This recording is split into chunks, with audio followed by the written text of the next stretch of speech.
মই এখন কিতাপ পঢ়িছিলোঁ, আপোনালোকে পঢ়িব, খুব ধুনীয়া কিতাপ, ঠাণ্ডা ঠাণ্ডা হাউ গুজৰাটিয়ান ডু বিজনেছ, পঢ়িব।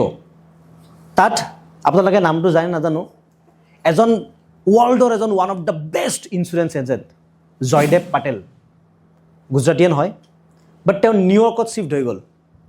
খাবৰ কাৰণে পইচা পাতি নাই, অৱস্থা একে বেয়া, কোনোবাই ক'লে ইঞ্চুৰেঞ্চ এজেণ্ট হৈ যা। তো তেওঁ টিচিং লাইনৰ লগত জড়িত আছিল, ঘৰে ঘৰে গৈ তেওঁ হোম টিউশ্যন কৰিছিল নিউয়ৰ্কত গৈ।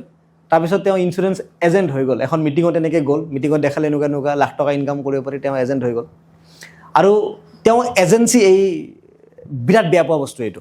আপুনি চাওক জেনেৰেল মানুহে ইঞ্চুৰেঞ্চ এজেণ্টক বৰ বেয়া পায়, আৰু ইঞ্চুৰেঞ্চ এজেণ্ট হ'বও বেয়া পায়। বহুত ৰেয়াৰ মানুহে ইঞ্চুৰেঞ্চ এজেঞ্চিত আহে। চ' জয়দেৱ পাটেলৰ তাৰমানে ইঞ্চুৰেঞ্চত যোৱাৰ কোনো প্লেন নাছিল, কিন্তু এনেকুৱা আছিল যে যদি সি কিবা এটা কাম নকৰে তাৰ ছাৰ্ভাইভ নহয়, কাৰণ নিউয়ৰ্কত তাৰমানে সি ছাৰ্ভাইভ কৰে, তাৰ প্ৰব্লেম হৈছে। তাৰপিছত নিউয়ৰ্ক লাইফ বুলি, নিউয়ৰ্কৰ আমাৰ যেনেকৈ LICটো একদম টপ 1ত আছে, তো তাত নিউয়ৰ্ক লাইফ বুলি এটা অৰ্গেনাইজেশ্যন আছে, টপ পজিশ্যনত আছে। তো জয়দেৱ পাটেলে সেইটো জইন কৰিলে। তো জয়দেৱ পাটেলৰ প্ৰথম ক্লাইণ্ট এটা পালে, আৰু সেই লিডটো তেওঁৰ ছিনিয়ৰে তেওঁক দিলে যে এই লিডটো লৈ যা, তো এই লিডটো ক্ল'জ কৰ। তো সি বঢ়িয়াকৈ তেওঁক ফোন কৰিলে যে ছাৰ কাইলৈ কেইটা বজাত যাম? তেওঁ কৈছে 9টা বজাত আহা ৰাতিপুৱা। তেওঁ অকণ এজেড মানুহ আছিল। তো যেতিয়া সি যাব ওলাল, ঢেৰ বৰষুণ তাৰমানে, আৰু সি নিউয়ৰ্কত অলপমান নিউ কামাৰ, তো নিউয়ৰ্কৰ ৰাস্তা চিনাটো অলপ টান, কাৰণ তেতিয়াতো আৰু গুগল মেপ নাছিলে। তো গ'ল, যোৱাৰ পিছত সি গৈ পালে 9:10। তো কলিং বেল বজালে, দৰ্জা খুলিলে, ইফালে ধাৰাসাৰ বৰষুণ। তাক বহালে, বোলে ছাৰ আপুনি আজি আমাৰ কৰিম বুলি কৈছিল, মোৰ ছিনিয়ৰৰ লগত আপুনি কথা পাতিছিল, ছাৰ পলিচিটো আপুনি চাইন কৰক। তেতিয়া তেওঁৰ সন্মুখৰ মানুহজনে কৈছে যে মই আপোনাৰ পলিচিটো চাইন নকৰোঁ। বোলে কিয়?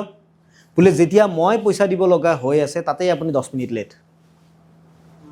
যেতিয়া মই পইচা দিব লগা হৈ আছে তাতেই 10 মিনিট লেট, আৰু যিদিনা আপুনি মোক ঘূৰাব লাগিব সেইদিনা আপুনি কিমান দিন লেট হ'ব?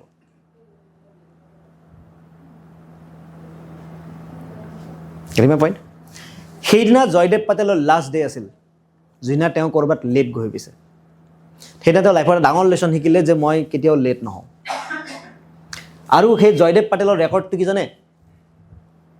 সেই জয়দেৱ পাটেলৰ ৰেকৰ্ডটো এনেকুৱা যে নিউয়ৰ্ক লাইফৰ এটা ইয়াৰত গোটেই কোম্পানীটোৰ যিমান প্ৰফিট হৈছে তাতকৈ বেছি প্ৰফিট অকল সেই এজন মানুহে কৰিছে, এজন এজেণ্টে।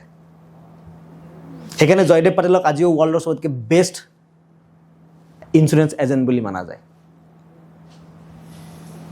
Because of the one quality. আৰু সেই কিতাপখন মই পঢ়িছিলোঁ 2017 চনত, আৰু 2017 চনত মই এইটো বস্তু থিৰাক কৰিছিলোঁ যে মই জীৱনত কেতিয়াও ক'তো লেট নহওঁ। আৰু আজিলৈকে মই কেতিয়াও কোনো প্ৰগ্ৰেমত লেট হৈ পোৱা নাই। মোক 12 বজাত টাইম দিছিল, মই 12 বাজিব একজেক্টলি 5 মিনিট থকাত এণ্ট্ৰি কৰিছোঁ, কিন্তু মই আহি পাইছোঁ 11:45। মই তাত বাহিৰত গাড়ীত বহি আছোঁ, মই এণ্ট্ৰি কৰিছোঁ 12:05। কাৰণ মোৰ এটাই কথা, যদি মই কোনোবা প্ৰগ্ৰেমত মোক ইনভাইট কৰিছে আৰু যদি মোক 12 বজাত মাতিছে আৰু 12:05 হ'ল মই গৈ পোৱা নাই, তেতিয়াহ'লে মোক ফোন কৰি খবৰ ল'ব, হয়তো মই হস্পিটেলাইজ হৈছোঁ, নহয়তো মই মৰি থাকিলোঁ। আদাৰৱাইজ মই কেতিয়াও লেট নহওঁ। What is it? It's my identity যে CK জগদীশ জীৱনত কেতিয়াও লেট নহয়। আমাৰ এই ইভেণ্টটো যোনে মোৰ শিৱসাগৰৰ যোনে ইভেণ্ট অৰ্গেনাইজ কৰে, নীলাক্ষী মেম, তেওঁ মোক কৈছে ছাৰ আপুনি ইমান টেনশ্যন কিয় লৈছে? আমি 12টাত গৈ পামতো, আপুনি চাব আমি গৈ পাই বহি থাকিম, বাকীবিলাক মানুহে আহোঁতে 12:30 বজাব। বোলে এইটো তেওঁলোকৰ আইডেণ্টিটি, বাট মোৰ আইডেণ্টিটি মই সময়ত গৈ পাম। আৰু যেতিয়া মই সময়ত গৈ পাম, তেতিয়া মই কেতিয়া ইয়াৰ পৰা ওলাই যাম সেইটো মোৰ কণ্ট্ৰলত থাকিব। It's call identity. আমি নিজৰ বিষয়ে কি ভাবোঁ?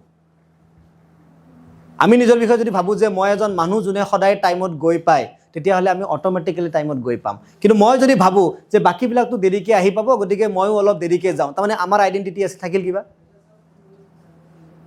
আমাৰ একো আইডেণ্টিটিয়ে নাই। আমি সমাজৰ লগত চলি আছোঁ, চবেই দেৰি কৰে তো ময়ো দেৰি কৰিম। It's identity.